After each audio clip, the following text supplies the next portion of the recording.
Mayong adlaw kaninyo mga higala labi na gid sa tuwa mga active listeners and viewers sa tuang Facebook.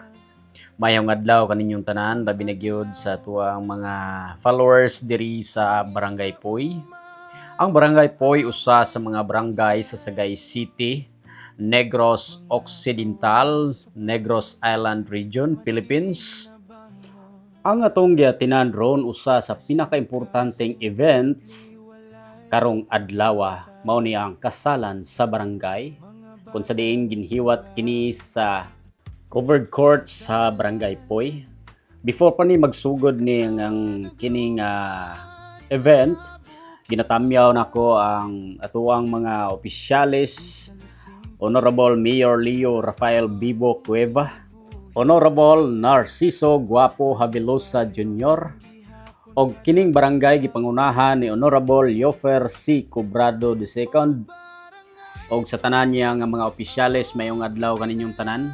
So before pa nagsugod ang kasal, so mipalit usata sa ginatawag nga ice cream kaysa pagkaalimuot. Grabe gid di magwanta ang kainiton karong adlaw.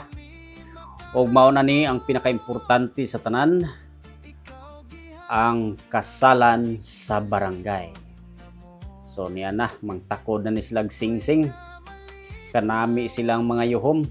Baw, kanindot gid sa mga yuhom gid. Wow. So this is size ni sila kaparisan. So ang kapitan mihangyo lang, no? Si Honorable Yofer C. Cobrado nga di lang gid sila magdungan rong gabi kay posible gid nga magkuan gid linog. O garing kasal, di manipod ni matigayon kung wala ang host. Mao si Ma'am Crisilda Alo, no? May ngadlaw dra kanimukas. So niya na taron sa pinaka-best part sa sining nga okasyon, ang muadto na sa reception area, no? So di gid mahimo nga ang Pinoy di gid mo handa. Bahalag unsan ra kagamay sa handa basta mahalipay ang tanan nga mi-attend, no? So sa probinsya di ginamosugod ang kaon ug wala ang kinasal, syempre, no? So ara na while gapaabot sa gikasal, nagpreparar na nga daan, no? So pagkanindot sa ambience diri sa uma, og finally nakatabok na gyud ang kinasal. So hulat-hulat na lang tang daan kay gaaso-aso na ang lechon.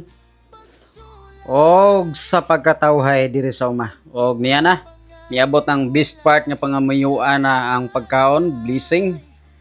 So kumbate, litson dayon ang gitirada.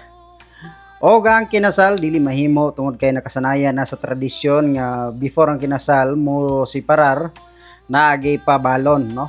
So na kay humana man may kaon, nagpahunay-hunay usami sa pagkatawhay sa bukid, di gid magwanta. Mao na ang bukid purteng landunga ra gyud. Ang kainiton mawala tungod kay purteng daghanag mga kahoy sa palibot. Og if you are in doubt nganong ang mga tao dire daghan og mga bata tungod kay pagka alas 6 dulom na, no? So pwede na. Og sa pagkakaroon, no, mupuli na ta. So salamat dahil sa pabalon ning kuan kay di gid mahimo ang kumbira kung usahay og nay sobrang pagkaon naagi putsiko, no? So kay giputsan man ta, to refuse to an offer is an insult. So salamat kayo sa pabalon. So let's go.